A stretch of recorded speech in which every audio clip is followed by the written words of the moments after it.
I give all praise, glory, and honor to Yahweh, Bahashem, Yahweh Shai, which in Hebrew are the wonderful names of the Creator, our Heavenly Father, I Am, which this world has named God, and His beloved anointed Son, which this world has named Jesus. I give honor, respect, and thanks to all the true, faithful, and sincere apostles, elders, prophets, and torchbearers of the nation of Israel, who have willingly endured and risked much to bring forth the truth. Thank you, brothers. In this chapter, we are continuing the conversation of the final road. We are all on the final road. This, as always, is a message to our brothers and sisters of the nation of Israel, the mighty nation of Israel today being the so-called Negroes, the so-called Latins, Hispanics, the so-called Native Americans. So, on the final road, you will need a compass for the lonely journey. It is, in fact, a lonely journey, and you will need a compass, a way to know that you are headed in the proper direction. So, real quick, here is the definition of compass. Here is what we normally know: a device for determining directions by means of a magnetic needle or group of needles turning freely on a pivot and pointing to the magnetic north. There is also to devise or contrive, often with craft or skill. So you have to, as the Spirit has brought out, we all have to be in the designated location at the designated time. And we have to figure out how to get there. We have to figure out how to navigate through this last wicked kingdom as pilgrims. We have to devise a way, and we have to do it with craft or skill. Direction, sense of direction. Wisdom gives us that sense of direction, which way we should go. A compass for the lonely road. The first scripture we're going to in this chapter is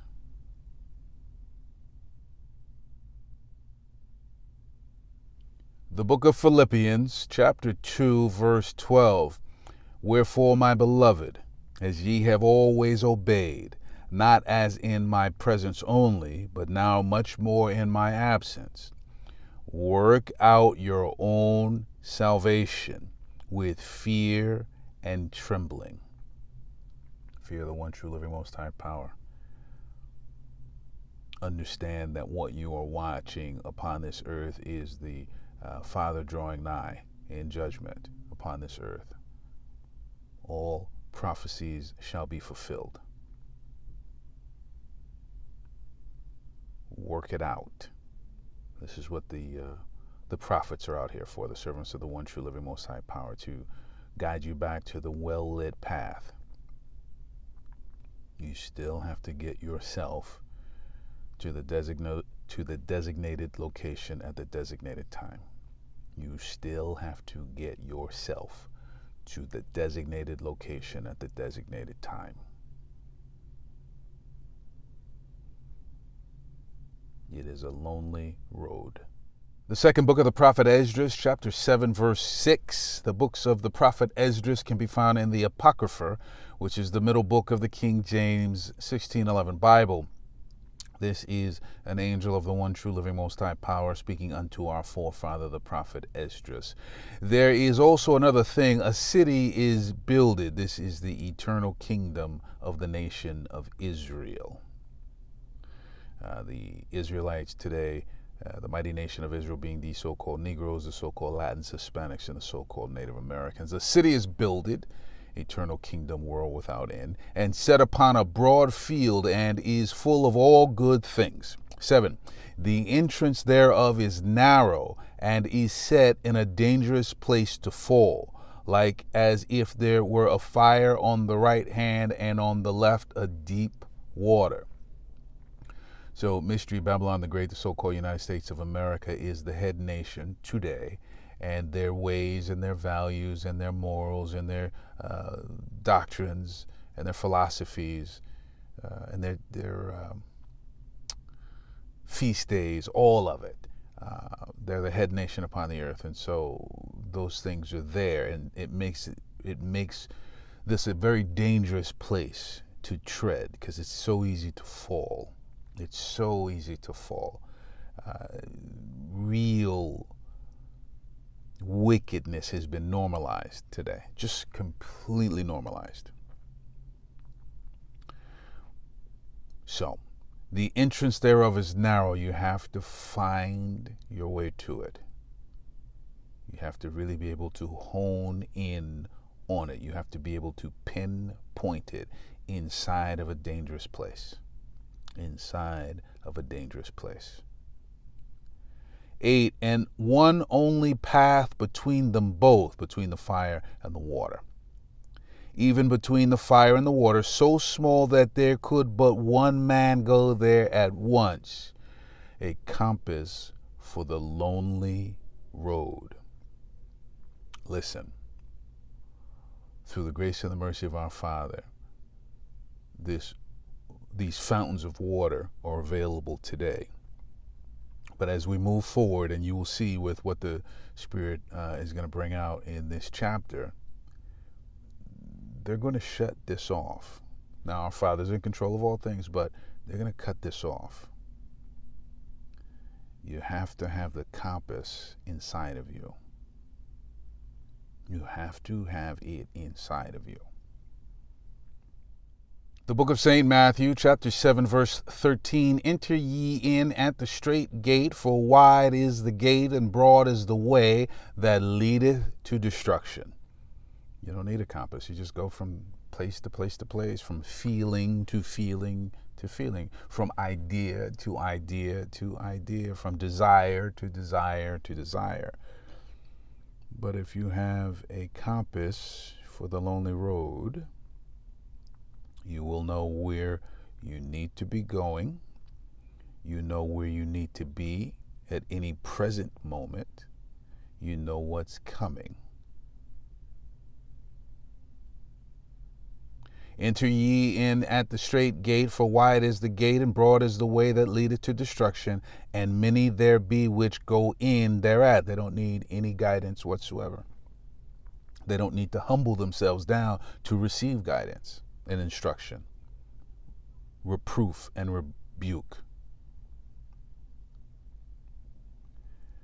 14, because strait is the gate and narrow is the way which leadeth unto life, and few there be that find it. Because you need a compass for the lonely road. Many don't know what they're talking about, so they can't lead you. They just can't lead you. But if you can drink of the living water today, and you believe in our Father through the Son, then you know that what our Father says shall occur, shall occur. You know that you need to get yourself into that narrow, straight place so that you can hide. The book of Revelation, chapter 20, verse 7, and when the 1,000 years are expired, Satan shall be loosed out of his prison. 8, and shall go out to deceive the nations which are in the four quarters of the earth. That spirit of Satan, of the adversary and the accuser, is present in the devil. Devil means deceivers. That spirit is powerful in the man, the beast, and the dragon, all of whom are one. It is a family. a nation of people. It is Esau, Edom, Idumea, Mount Seir, the so-called white nation. Inside of them is a family called Amalek.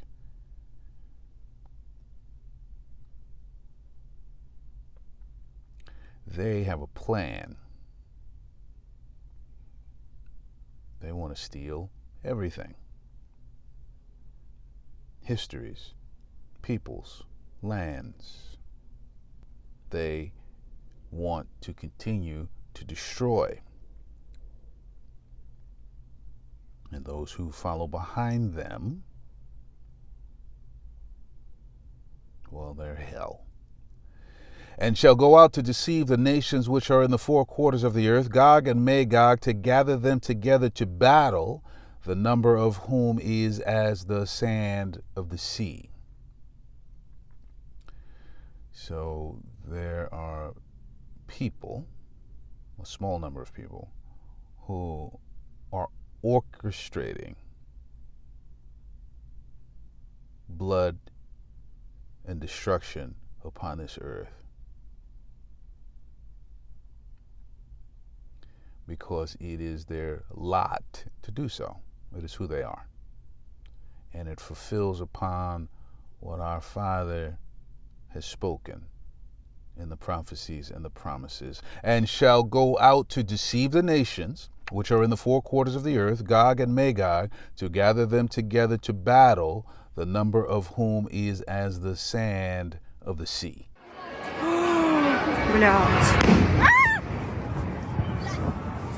Vladimir Putin launched a hypersonic missile to allegedly sink a foreign cargo ship that was said to be carrying British weapons to Ukraine. Russia is said to have unleashed an Iskander-M missile that hit a Panama-flagged container ship soon after it arrived in Odessa. Ukrainian sources suggest that 2 port workers were wounded in the strike, which also damaged the infrastructure of the port. However, no evidence as of now suggests that the ship was carrying British military weapons for Kyiv's use. Ukraine claims at least 20 foreign merchant ships have been damaged in the previous strikes by Russia. It comes as a dozen leaders from Europe and NATO have assembled in London today for Crunch Summit in a bid to salvage a peace deal for Ukraine. Sir Keir Starmer today said that Britain, France and Ukraine have agreed to work on a ceasefire plan and present it to Donald Trump.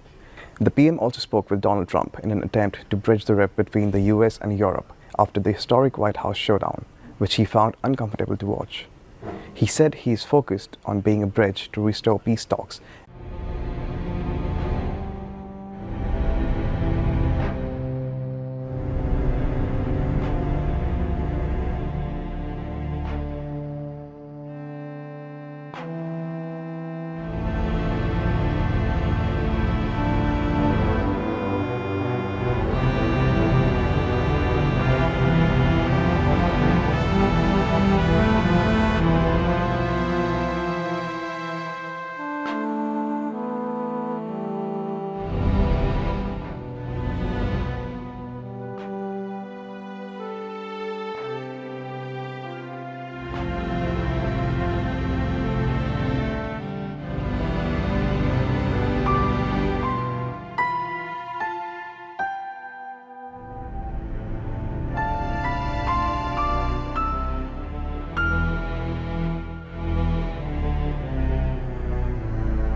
So keep in mind what the Spirit has been bringing out over the last several chapters. There are thieves who have stolen everything and now are working to execute what they believe to be their getaway plan. And so they want to try their best to continue to work in the shadows, but that time is past. That time is absolutely past. So one way to cover up the crime scene and get rid of untold number of people at the same time is to make them think that they are under attack and make people think that they must go to war,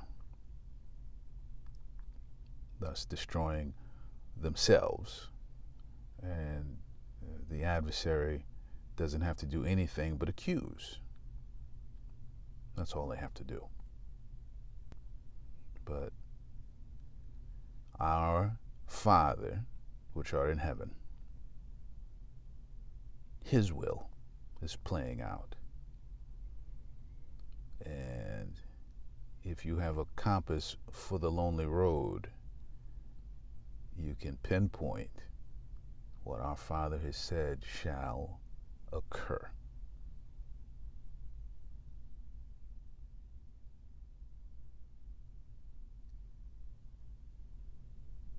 The book of Revelation, chapter 17, verse 12, and the 10 horns which thou sawest are 10 kings, which have received no kingdom as yet, but receive power as kings 1 hour with the beast. Now remember, the beast it's the man, the beast, the dragon. The beast is the beast system of governance of the dragon, who is the man. That's all one. The dragon gives power unto the beast. And so there were the 7 heads of the beast. We're at the final head of the beast, which is a regeneration of Rome. But they have real power today upon the earth. 13, these have one mind and shall give their power and strength unto the beast. So there are kings and countries and nations of people who gave all their power unto the beast and said, we stand with you, we stand beside you, we stand with you, behind you, and beside you.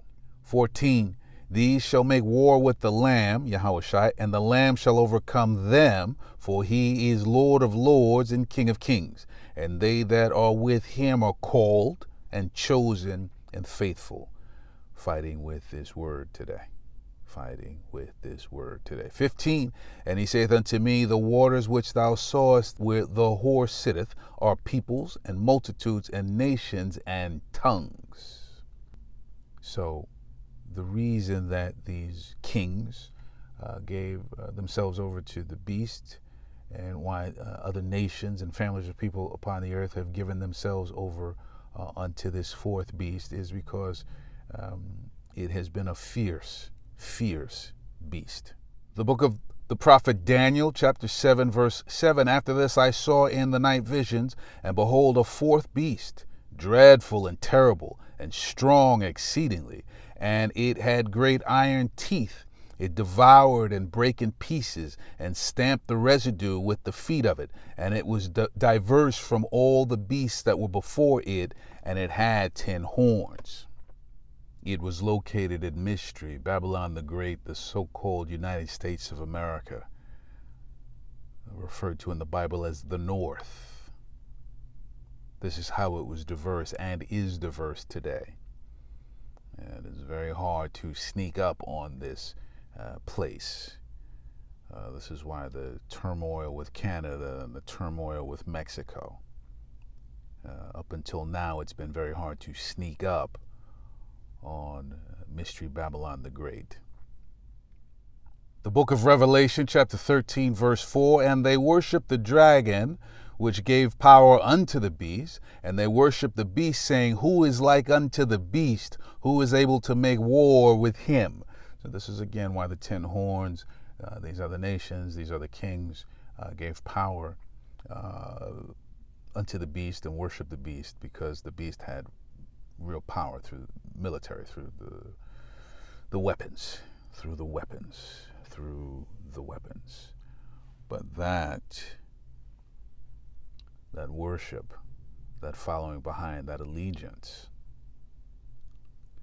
well, as our Father has said, they shall hate the whore. Europe now feels completely different to what it felt like 4 weeks ago, and feels completely different because we're suddenly realizing that we have spent 80 years creating an entire system that totally depends on the United States. We're vulnerable to the US in every way. We've built our complete security and defense infrastructure in a little American cocoon. We buy American planes. We rely on American tech. The 7 largest tech companies in the world are American. And at no point in the last 70, 80 years, certainly has the British foreign policy elite, or at least since Suez, really questioned whether America isn't its ally. And, we can get into that a little bit because, of course, that's central to the way that you and Tony Blair thought about George W. Bush, and it's central to the wars that I fought in Iraq and Afghanistan as part of American coalitions. And suddenly now we have entered a world in which Friedrich Merz is saying that America may be indifferent to us. If America shifts from being the unquestionable ally to something that is even neutral towards us, and in relation to Ukraine, and this is what's really brought it to the fore, potentially even slightly allying with Russia against Europe over Ukraine, then everything is suddenly turned on its head. We're living in the most momentous and dangerous of times. I do not need to describe the grave nature of the threats that we face or the devastating consequences that we will have to endure if those threats would come to pass, because the question is no longer whether Europe's security is threatened in a very real way or whether Europe should shoulder more of its responsibility for its own security. In truth, we have long known the answers to those questions. The real question in front of us is whether Europe is prepared to act as decisively as the situation dictates. We are in an era of rearmament, and Europe is ready to massively boost its defense spending, both to respond to the short-term urgency to act and to support Ukraine, but also to address the long-term need to take on more responsibility for our own European security. Chers collègues, l'Europe est à un tournant critique de son histoire. Le bouclier américain se dérobe, l'Ukraine risque d'être abandonnée, la Russie renforcée. Washington est devenu la cour de Néron, un empereur incendiaire, des courtisans soumis et un bouffon sous kétamine chargé de l'épuration de la fonction publique. C'est un drame pour le monde libre, mais c'est d'abord un drame pour les États-Unis. Le message de Trump est que rien ne sert d'être son allié puisqu'il ne vous défendra pas, qui vous imposera plus de droits de douane qu'à ses ennemis et vous menacera de s'emparer de vos territoires tout en soutenant les dictatures qui vous envahissent. Le roi du deal est en train de montrer ce qu'est l'art du deal à plat ventre. Il pense qu'il va intimider la Chine en se couchant devant Poutine, mais Xi Jinping, devant un tel naufrage, est sans doute en train d'accélérer les préparatifs de l'invasion de Taïwan. Jamais dans l'histoire, un président des États-Unis n'a capitulé devant l'ennemi. Jamais aucun n'a soutenu un agresseur contre un allié. Jamais aucun n'a piétiné la Constitution américaine, pris autant de décrets illégaux, révoqué les juges qui pourraient l'en empêcher, limogé d'un coup l'état-major militaire, affaibli tous les contre-pouvoirs et pris le contrôle des réseaux sociaux. Ce n'est pas une dérive illibérale, c'est un début de confiscation de la démocratie. Rappelons-nous qu'il n'a fallu qu'1 mois, 3 semaines et 2 jours pour mettre à bas la République de Weimar et sa Constitution. J'ai confiance dans la solidité de la démocratie américaine et le pays proteste déjà. Mais en 1 mois, Trump a fait plus de mal à l'Amérique qu'en 4 ans de sa dernière présidence. Nous étions en guerre contre un dictateur, nous nous battons désormais contre un dictateur soutenu par un traître. Il y a 8 jours, au moment même où Trump passait la main dans le dos de Macron à la Maison-Blanche, les États-Unis votaient à l'ONU avec la Russie et la Corée du Nord contre les Européens réclamant le départ des troupes russes. 2 jours plus tard, dans le bureau ovale, le planqué du service militaire donnait des leçons de morale et de stratégie au héros de guerre Zelensky avant de le congédier comme un palefrenier en lui ordonnant de se soumettre ou de se démettre.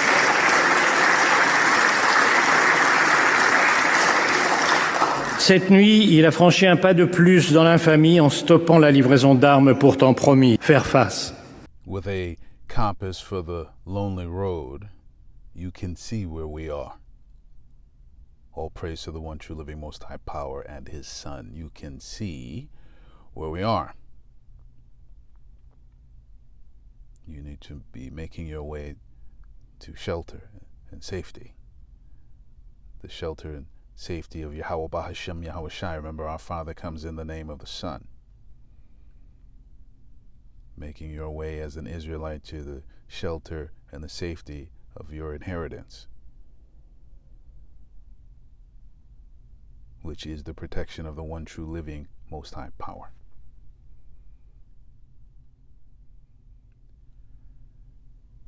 The book of Revelation, chapter 17, verse 16, and the 10 horns which thou sawest upon the beast, these shall hate the whore, and make her desolate and naked, and shall eat her flesh and burn her with fire.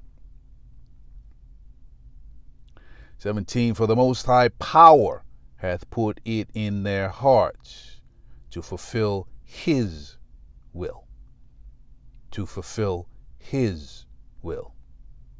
And to agree and give their kingdom unto the beast until the words of the Most High Power shall be fulfilled. And this is what we are witnessing. Some pretty strong words being said. Some pretty strong words being thrown around. The book of the prophet Isaiah, chapter 13, verse 11, and I, Yahweh the Most High Power, will punish the world meaning time frame, age, span of time, for their evil. Our Father is a righteous judge. You people are being judged for the words of their mouths and the actions of their hands and their feet. That's simple. And the wicked for their iniquity, and I will cause the arrogancy of the proud to cease, and will lay low the haughtiness of the terrible. Thus saith the Most High. 12, I will make a man more precious than fine gold, even a man than the golden wedge of Ophir. 13, therefore I will shake the heavens, the condition of heaven. The people, the nation that have been the highest upon the earth, those who have sat in full authority and power, dominion, control.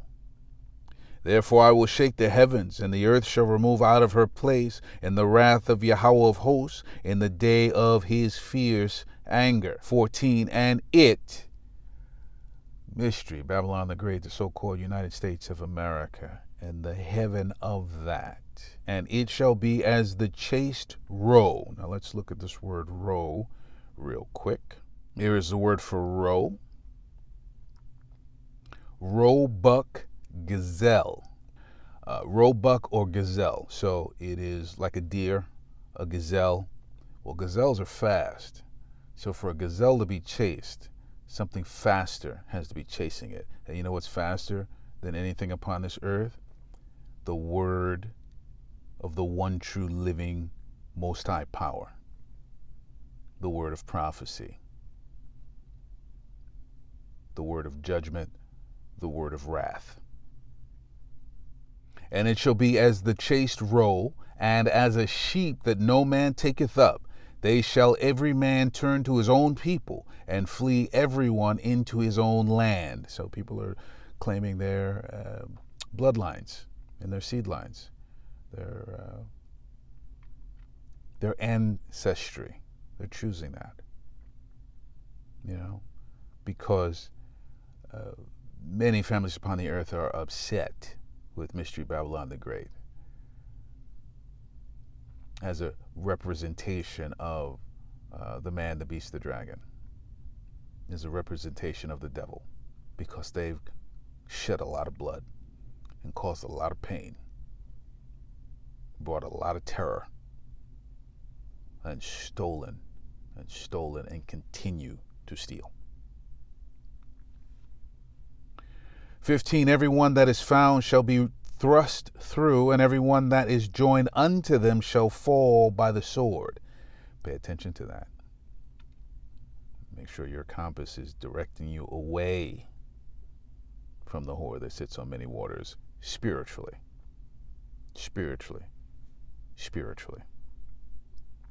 16, their children also shall be dashed to pieces before their eyes.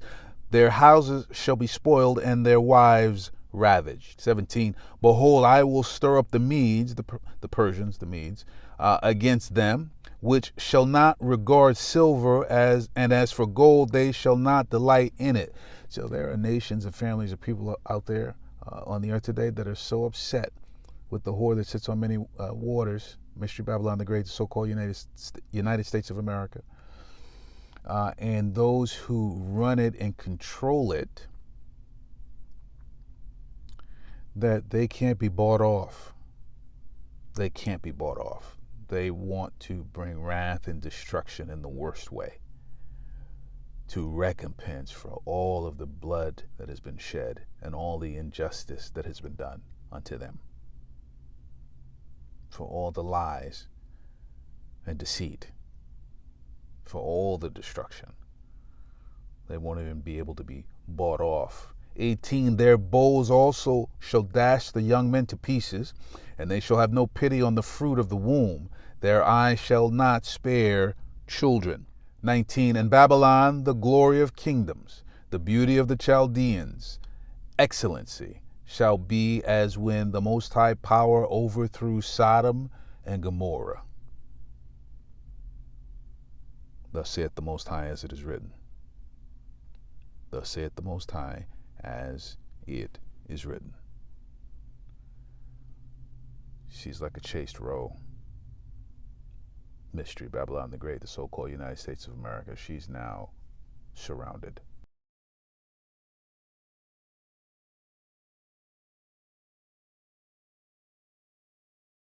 The United States launched a trade war against Canada, their closest partner and ally, their closest friend. At the same time, they're talking about working positively with Russia, appeasing Vladimir Putin, a lying, murderous dictator. Make that make sense. Canadians are reasonable, and we are polite, but we will not back down from a fight. Not when our country and the well-being of everyone in it is at stake. At 12:01 a.m., President Trump stabbed America's best friend in the back. My message to the President is this: Canada will fight back. We will defend our people and our economy, and we will put Canada first. There's no doubt that our economy will suffer, but so will yours, President Trump. In fact, you're already paying the price, with trillions of dollars erased in stock market value over the last month of these threats. Already Americans are paying higher gas prices, as at midnight, a new American gas tax kicked in on U.S. working class taxpayers and motorists. Your workers will soon start losing jobs they had upgrading Canadian raw materials, which, by the way, you were getting at an incredible and ridiculous bargain. And your businesses will be selling fewer products to your closest neighbor. And that's only the beginning. While Canadians are slow to anger and quick to forgive, once provoked, we fight back. If they want to try to annihilate Ontario, I will do everything, including cut off their energy, with a smile on my face. And I'm encouraging every other province to do the same. Quebec, Manitoba, BC, we all have to act in unison. Out east, they rely on our energy. They need to feel the pain. They want to come at us hard, we're going to come back twice as hard. This is why we are told to be pilgrims, not be thoroughly invested. Here's the deal. When other countries and nations are mad at America, the so-called United States of America, who are they mad at? They're mad at the people. But they're mad at the people who rule and run things, right? But who gets hurt? Who gets hurt? The people get hurt, because the people are the nation. So there's the bloodline nation, and then there's where you live, right?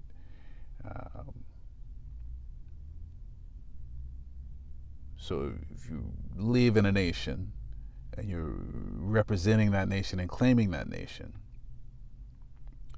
then what's coming for them is coming for you. So many people are deceived with this war thing, thinking, oh, we're going to get them. No, you're not. All you're going to do is kill other people. Do you understand that? Nations are simply people. The first book of Chronicles, chapter 17, verse 21, and what one nation in the earth is like thy people, Israel, whom the Most High Power went to redeem to be his own people. Nations are people. Nations are people. To make thee a name of greatness and terribleness by driving out nations, people, from before thy people, whom thou hast redeemed out of Egypt. So a people came out of Egypt, which was a nation of people. The book of Deuteronomy, chapter 4, verse 34, or hath the Most High Power essayed to go and take him a nation from the midst of another nation? Has he said that he was going to take a group of people, a specific group of people from another specific group of people, by temptations, by signs, and by wonders, and by war, and by a mighty hand, and by a stretched out arm, and by great terrors, according to all that Yahweh your Most High Power did for you in Egypt before your eyes? Nations are people. So when they want you to go to war, who are you defending? Are you defending your bloodline, your seed line, your ancestry, your history? Or are you defending corporations, politicians? Who are you defending? Are you defending your family? Or are you defending someone else's wealth? Nations are people. I want to speak first directly to the American people. I don't want to see you hurt either. But your government has chosen to do this to you. As of this morning, markets are down, and inflation is set to rise dramatically all across your country. Your government has chosen to put American jobs at risk, at the thousands of workplaces that succeed because of materials from Canada or because of consumers in Canada, or both. They've chosen to raise costs for American consumers on everyday essential items like groceries and gas, on major purchases like cars and homes, and everything in between. They've chosen to harm American national security, impeding access to the abundant critical minerals, energy, building materials, and fertilizers that we have and that the United States needs to grow and prosper. So making an address to the people, because that's what it comes down to. And the people are the ones who will go out and fight. And the people are the ones who get attacked. The people are the ones who get attacked. A compass for the lonely road leads you to the truth, which leads you to safety. War is upon the people. The way war is fought today, it's never upon the leaders. So, this is part of the getaway plan. This is part of the getaway plan. The book of St. John, chapter 10, verse 9, I am the door. This is what Yahushua, our King of Kings and our Lord of Lords, is saying unto the nation of Israel. He is the door. He is the way out. your compass needs to be pointing directly towards him. He is the captain of our salvation. He is a narrow and straight path. You need a compass to get to him. The wicked are going to be stuck here, physically and spiritually, for their destruction. I am the door. By me, if any man enter in, he shall be saved, and shall go in and out and find pasture. 10. The thief, the devil, the deceiver, filled with the spirit of Satan, which is the spirit of the adversary and the accuser. The wicked. The thief cometh not but for to steal and to kill and to destroy. So when I heard in Trudeau's speech, he was talking about fertilizer, it really had me think about fertilizer. It really had me think about fertilizer. The thief cometh not but for to steal and to kill and to destroy. It's harvest season in the soybean field in southern Brazil. The city of Prudentopolis is more than 10,000 kilometers from Ukraine, but the war seems closer than ever. Russia and Ukraine account for nearly 30% of global fertilizer exports, but the war and sanctions are hurting supply chains across the world. The question is, from where will Brazil buy more fertilizers? We have to find other markets, but it's not that simple. Brazil is the world's fourth largest consumer of fertilizers. Analysts warn higher prices means less production of essential crops. Farmers are also struggling in Kenya. Up until recently, fertilizing this entire farm in Nairobi cost about $175. Now, it's 5 times as much. With the price hike, it's going to cost about $875 to cover the farm. I can't continue with this business. I'm quitting because the losses are too high. Food prices were soaring before the war. The UN says its World Food Price Index reached the highest level last month since it started keeping records in 1990. The fighting in Ukraine is intensifying the problem. So this is part of the getaway plan as well. They're going to starve the inhabitants of this earth. They're going to starve the inhabitants of the earth. You know, they've done it in Yemen. They're doing it right now in Gaza. There's many places upon the earth where they've successfully done it. But remember, the Spirit is bringing out that they are now going for the full thing. World dominance, full world dominance. So, of all the places, there was Ukraine. All the places to put sanctions on, there's Russia. So this fertilizer's not moving. Not legally. So that means food is dwindling and has been dwindling for the last few years. Crops are dwindling. This is what you're up against. And if you have a compass for the lonely road, you know how to maneuver, both physically and spiritually. You know how to maneuver.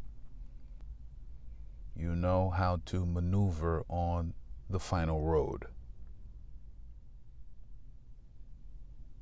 The second book of St. Timothy, chapter 3, verse 12, yea, and all that will live godly in the anointed Yahushua shall suffer persecution. So it's important to remember, you know, people think, why is this famine got to come and why? It's persecution.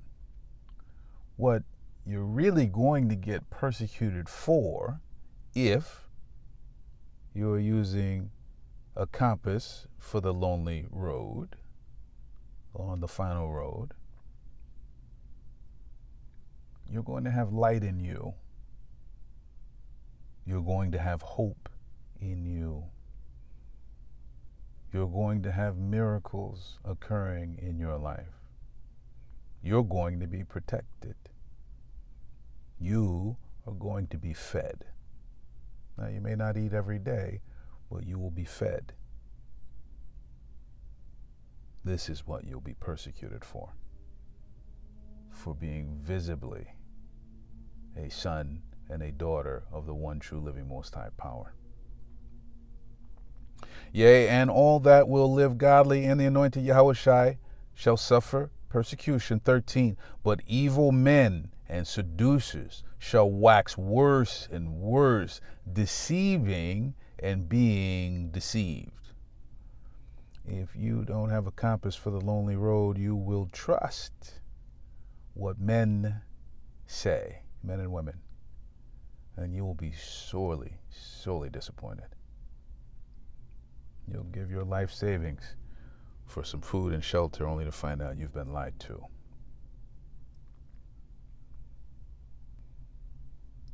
When our Father says there's going to be plagues upon this earth, he means what he says. Fertilizer prices have hit record highs, driven by supply shortages caused by the Ukraine-Russia war, along with a host of pre-existing factors.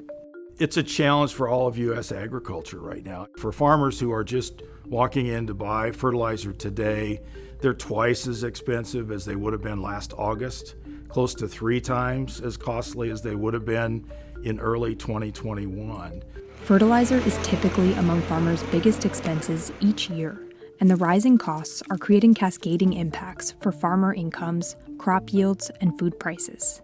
Broadly speaking, that is a big concern for food production, and if other parts of the world can't get their fertilizer in, then it becomes what some CEOs have warned as a global food crisis. Russia is the world's largest fertilizer exporter, providing around 15% of the world's nitrogen-based fertilizers and 17% of the global potash supply.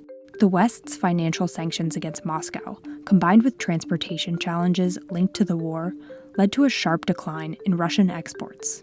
Fertilizer is about 3 to 4 times costlier now than in 2020, and farmers around the world are feeling the pinch. High fertilizer prices has affected really the flow of how our operation does business, and really it comes down to timing and how much risk does the retailer take, how much risk does the farmer take. Grant Wells is a third-generation corn and soybean farmer in Fonda, Iowa. He's also the CEO and owner of Wells Ag Supply, an agriculture retail business. When the Russian war hit in February is really when things started going wild, is when things started doubling, tripling, and so it's really going to affect what the decision making and what farmers' profitability is going to be in 2023. This has been at play for a few years now. And so while you are worried about some reality TV star or some celebrity or some fashion trend, this is what is going on. Now, they think the devil, the deceivers, the rulers of this last wicked kingdom, they think that they have some real power. This is what they believe. The book of the prophet Job, chapter 12, verse 16, with him, with our Father, Yahweh, the Most High Power, the creator of heaven and earth, the creator of all things, the creator and destroyer, with him is strength and wisdom. The deceived and the deceiver are his, pawns for his use, for the use of our Father. So when our Father says, wait till the day that I rise up, the power that is being displayed upon the earth today by the will of our Father through the Son, it's humbling. It's humbling.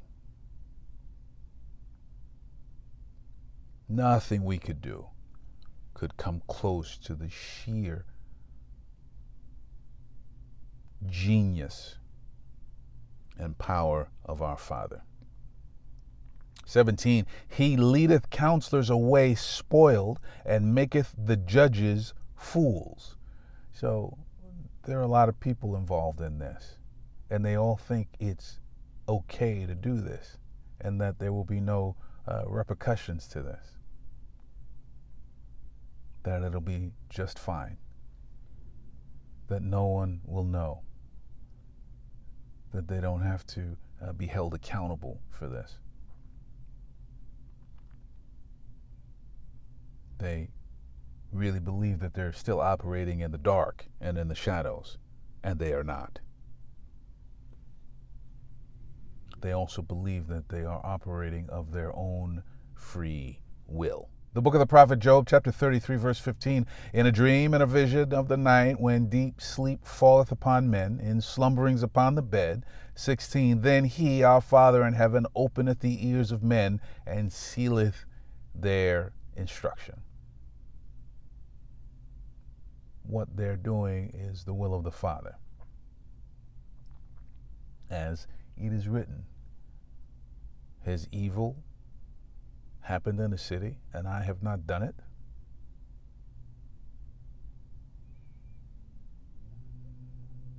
You need a compass for the lonely road. You have to come to grips with the truth.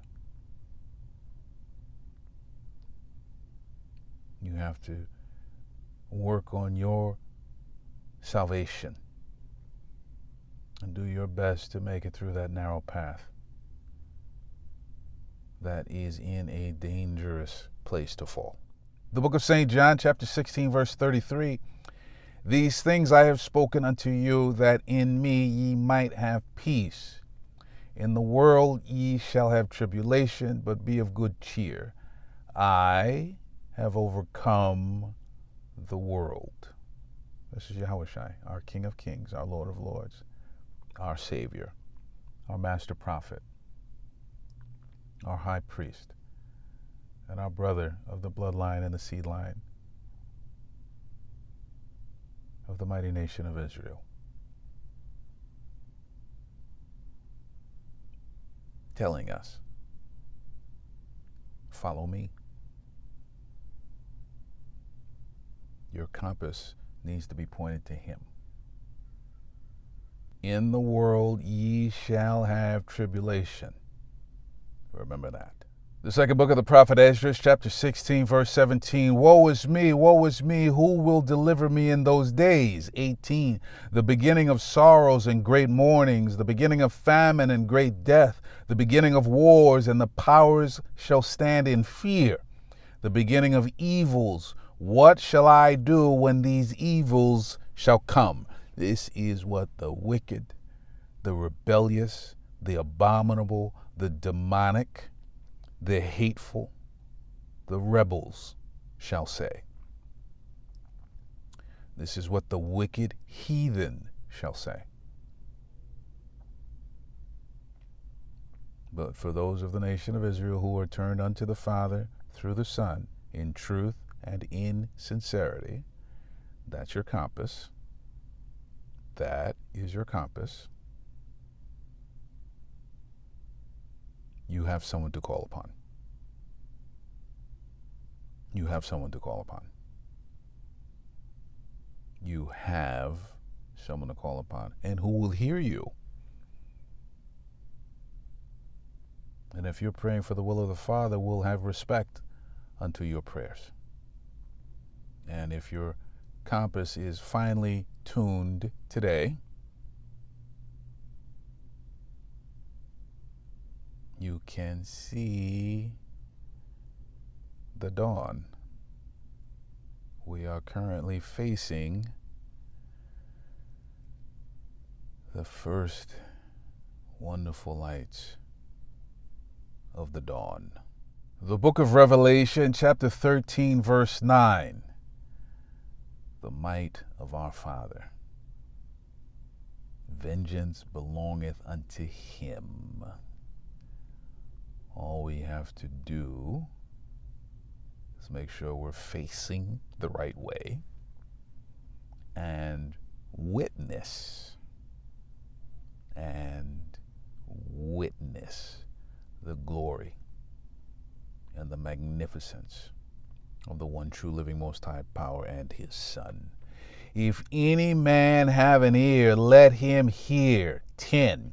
He that leadeth into captivity shall go into captivity. He that killeth with the sword must be killed with the sword.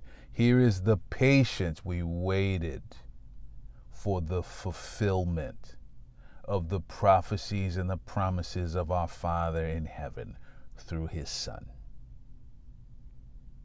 Here is the patience and the faith we endured as good soldiers. We move through this world as pilgrims. Here is the patience and the faith of the saints. The saints are the Israelites. He that leadeth into captivity shall go into captivity. All right, let's stop beating around the bush on this. If you think that people who work full-time shouldn't be able to afford their rent, you want slaves. You want slaves.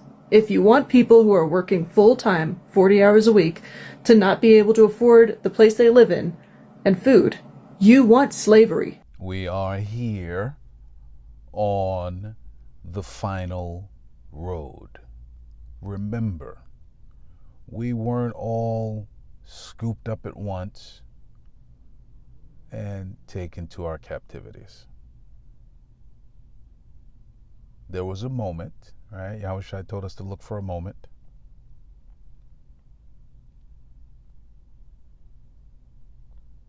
But we can clearly see today, in this last wicked kingdom, that we are all on the final road. Because our Father said so. All praise to the one true living most high power and his Son. The book of Deuteronomy, chapter 30, verse 7, and Yahweh thy most high power will put all these curses, the curses of Deuteronomy, chapter 28, verses 16 through 68, upon thine enemies and on them that hate thee, which persecuted thee. So moving forward, know that if your compass is working and you're facing the right direction, there will be light upon you because you're looking at the dawning of a new day and a new world. And others will hate that light upon you. They will hate the protection that you have. They will hate the blessing that you have. They will hate the peace that you have, in the words of the one true living most high power. And you shall be persecuted, because they don't have access unto it, because they do not have a compass for the lonely road. All they have is the final road. That's it. And they don't know where to go and what to do. But for those who serve the one true living most high power, we can tell you. The book of Deuteronomy, chapter 28, verse 49, Yahweh shall bring a nation, a people. Yahweh shall bring a nation, a people, against thee from far, from the end of the earth, as swift as the eagle flieth, a nation whose tongue thou shalt not understand. Well, if our Father is a righteous judge, which he is, and you're in Mystery Babylon the Great, the so-called United States of America, and the primary language is English, well, who are a people that speak another language that you don't understand? That is not Spanish, by the way. Who has a language that for the most part only they understand? 50, a nation of fierce continents, which shall not regard the person of the old, nor show favor to the young. So there's a people who are brutal. They kill men, women, children, the elderly, the young babies. They don't care. And they happen to run things. And here's how one of them feels. He's someone you ought to know, because what we learned in the last few years is the amount of power Klaus Schwab has with Davos. If this guy takes over, we have to find out why this gay man born in Israel in 1976 who received a PhD in history from the University of Oxford in 2002, he could potentially have that much power. We're going to talk about him today.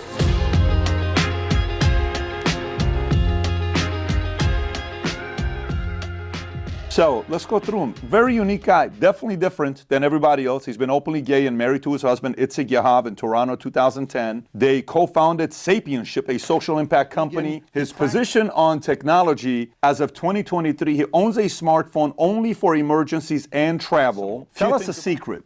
The people who run the world don't understand it. He's around the people who run the world. So he's saying the people who he's around don't understand how the world runs. Interesting. In another interview, he's asked what comes after, meaning what comes after life. He says, I'm not sure. I haven't managed to go much beyond what was in Homo Deus, in which Harari discussed the emerging religion of dataism. Dataism declares that the universe consists of data flows, and value of any phenomenon or entity is determined by its contribution to data processing. He's talked about the rise of the useless class, us. Harari discusses the impact of AI on a workforce, suggesting that AI and automation will render many jobs obsolete. He's not alone there. Other people believe it as well. He introduces the concept of a useless class, referring to a large segment of the population that could become unemployed due to technological advancement. He emphasized the need to develop new economic, social, and educational systems to support those affected by these changes as traditional job structures are transformed. I really think a lot of you are underestimating just how brutal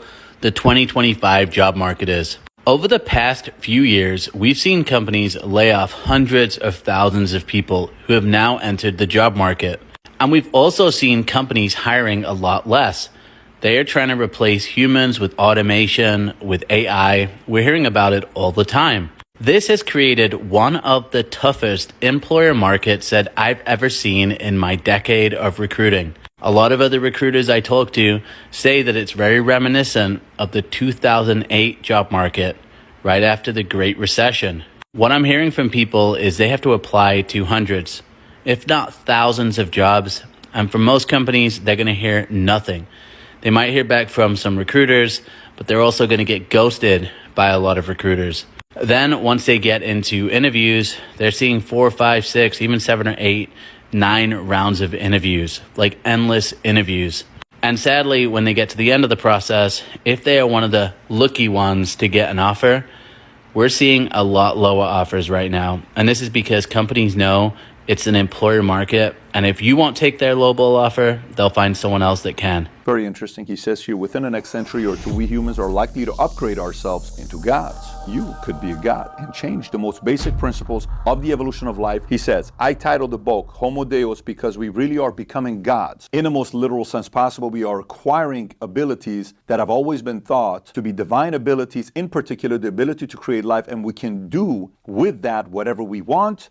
The main products of the future economy will not be food, textiles, and vehicles, but rather the big product of the 21st century are going to be bodies and minds. So where's it going with this? I mean, here's what it says. Harari's vision for the future: dictatorship. One of the dangers of 21st century is that machine learning and artificial intelligence will make centralized systems much more efficient than distributed systems, and dictatorships might become more efficient than democracies. The revolution in information technology will make dictatorships more efficient than democracies. And I could go on and on. Synthetic biology. Our life in 10 years from now will be completely different, very much affected. And who masters those technologies in some way will be the master of the world. Returning to the book of Deuteronomy, chapter 28, now verse 65, and among these nations shalt thou find no ease, neither shall the sole of thy feet have rest, but Yahweh shall give thee there a trembling heart, and failing of eyes, and sorrow of mind. 66, and thy life shall hang in doubt before thee, and thou shalt fear day and night, and shalt have none assurance of thy life. So, as the Spirit brought out, the rulers of this last wicked kingdom have been telling you for a while now, your services are no longer needed upon this earth. We're working on our own vessels. We don't need you anymore. This is what they're trying to tell you, and they're showing you. They're showing you. It's up to you. But know for a fact that this is the light of life. You stay out in the darkness, nasty things are coming to get you. This robot can fight, but not just any kind of fighting. It actually knows Kung Fu. But here's the crazy part. It taught itself. Meet the Unitree G1 AI-powered robot, one of the most advanced humanoid robots available right now. But what you're watching, that's not pre-programmed. This robot learns in real time, and how it does it is absolutely incredible. Most robots move stiff and slow, but the G1 is completely different. That's because it uses something called imitation learning, which means instead of just following commands, it watches, adapts, and teaches itself just like a human would. Inside this bad boy, there are 23 high-torque actuators, which allow each joint to move with extreme speed and power. But here's the kind of scary part. It doesn't just watch and copy movements, it actually understands things like force and balance and how to counteract movements. So this means if you were to knock it over mid-fight, it wouldn't just fall, it would adjust, recover, and keep going. Now just imagine this level of AI-powered robotics applied outside of martial arts, security, law enforcement, and even military applications. A robot that can fight, recover, and adapt in real time is no longer science fiction. Humans have always been the smartest and the strongest, but when AI-powered robots outmatch us in both, what happens next?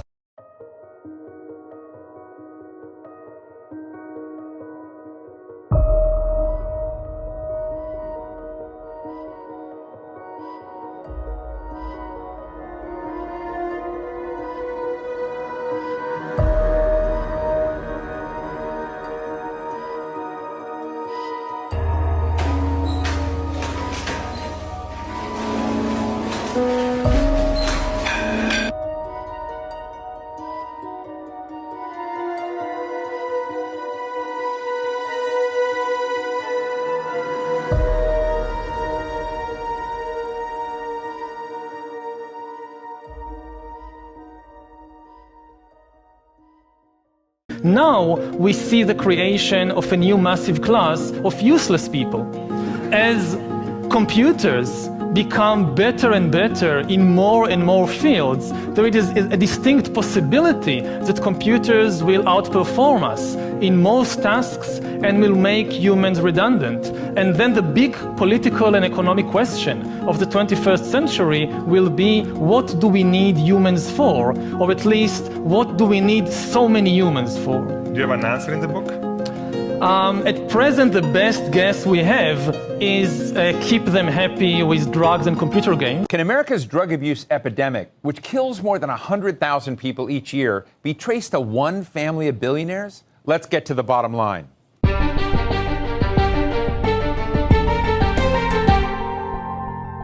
By the time this show ends, 5 Americans will have died from a drug overdose. By the end of this day and every day, the number is going to be about 300. It's one of the country's top killers, more than guns, more than car accidents, and more than suicides. And it's everywhere, from posh suburbs to farm country. For decades, survivors of addiction and relatives of victims have been trying to hold one company to account, Purdue Pharma. That company, privately owned by a billionaire family, the Sacklers, has been in the painkiller business for decades. But when they released a powerful drug in the 1990s, OxyContin, drug abuse skyrocketed, along with Purdue's profits.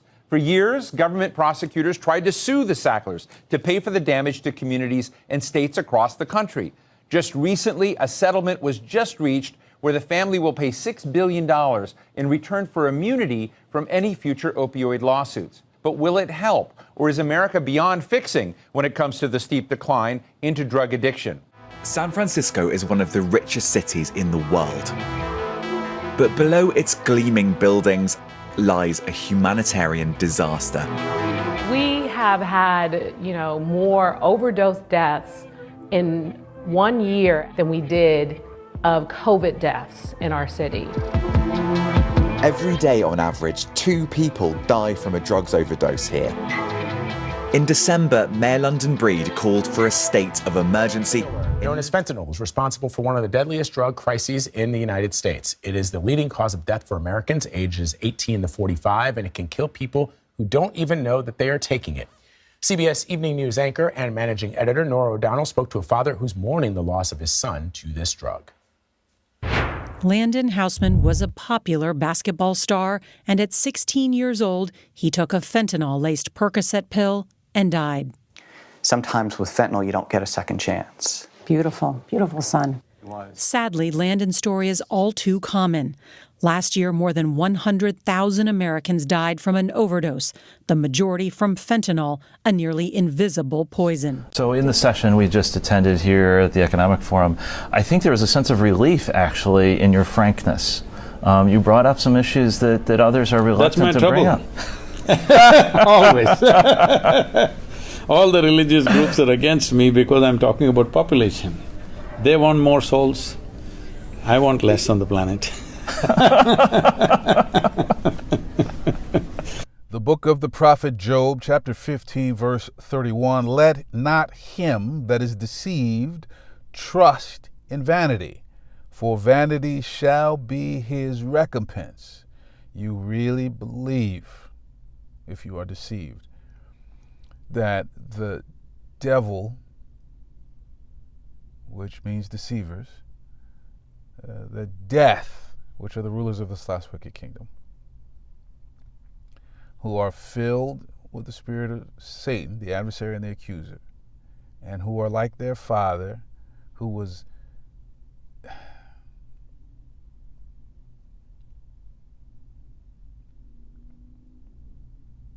and who are like the generations that have gone before them. If you trust them, it's vanity and it will destroy you. It will destroy you. There's so many things that aren't safe today. And it's a minefield out there. And if you're an Israelite, you need a compass for the lonely road. Because there's no one who can tell you. Even we, the prophets, the brothers, the modern day prophets who are out on the street at camp, the brothers who are giving classes, and the brothers who are online speaking this word in truth and in sincerity, all we can do is lead you back to the well-lit path. You have to get through the straight and narrow. You have to do it. We don't know what you're holding on to.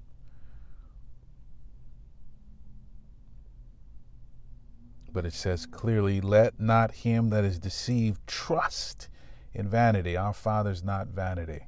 His Son is not vanity. We are witnessing the words of the one true living most high power written thousands of years ago coming to life. This is not vanity. For vanity shall be his recompense. You want to trust in foolishness, then foolishness shall be your just reward. It shall be. 32, it shall be accomplished before his time, and his branch shall not be green. 33, he shall shake off his unripe grape as the vine, and shall cast off his flower as the olive. 34, for the congregation of hypocrites shall be desolate. Desolate, destroyed, emptied out. So inside of the nation of Israel, those who say they believe but don't, you want sweet, gentle peace upon this earth, without the destruction that is promised by our Father in heaven, then you're a hypocrite. You'll get caught up in it. If you believe that this one can change its spots, if you believe that the wicked can change their spots, it's just, they're the wicked. That's what they are.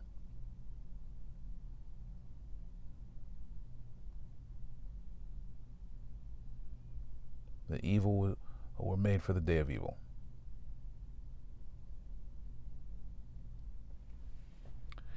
For the congregation of hypocrites shall be desolate, and fire shall consume the tabernacles of bribery.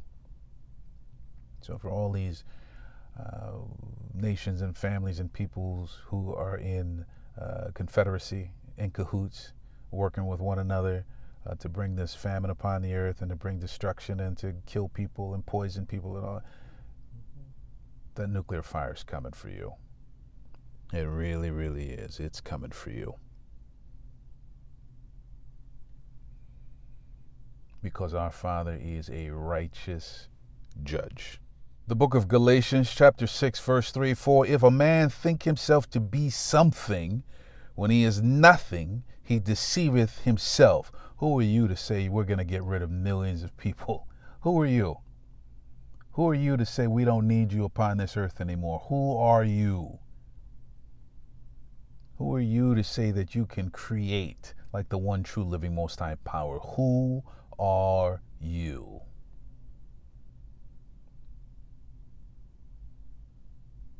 This is why the judgment is so severe against the man, the beast, the dragon, against Mystery Babylon the Great, the so-called United States of America, the whore that sits on many waters, and all who follow behind as hell. This is why. But let every man prove his own work, and then shall he have rejoicing in himself alone and not in another. This is a lonely road. You are responsible. Yes, we have Yahushua as our King of Kings and our Lord of Lords and the captain of our salvation. We have our Mother Wisdom. We have the Holy Spirit to comfort us. But we still ourselves in this flesh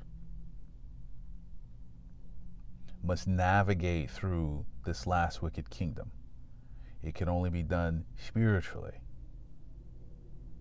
And spiritually, we must be in the designated location at the designated time. We must be.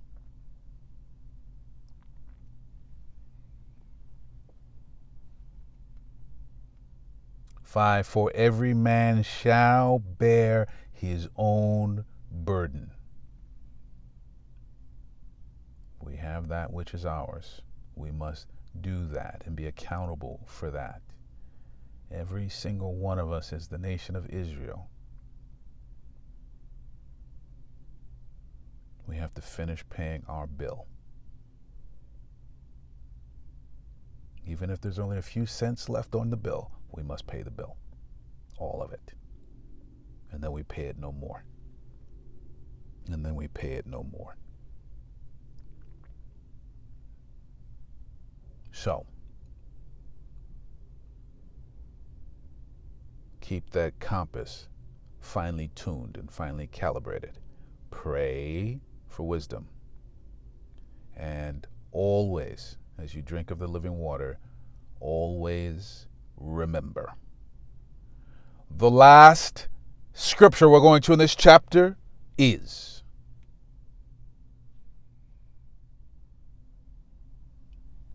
the book of the prophet Isaiah, chapter 44, verse 23. Sing, O ye heavens. Well, who are the heavens? The eternal heavens are the Israelites. Remember the patience of the saints, waiting until that appointed time. Waiting until that appointed time. Sing, O ye heavens, for Yahweh Bahashem, Yahushai hath done it. Shout, ye lower parts of the earth, break forth into singing, ye mountains, O forest, and every tree therein.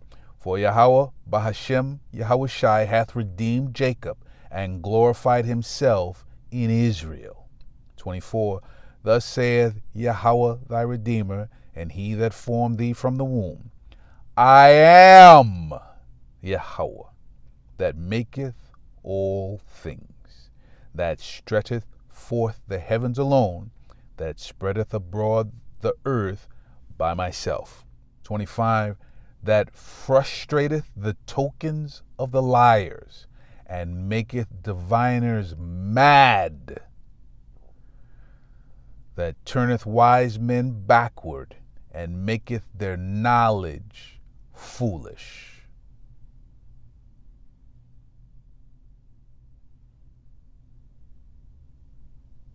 Our Father, which art in heaven, is such a righteous judge that he has given you Esau, Edom, Idumea, Mount Seir, the so-called white nation. Inside of that nation is a family called Amalek.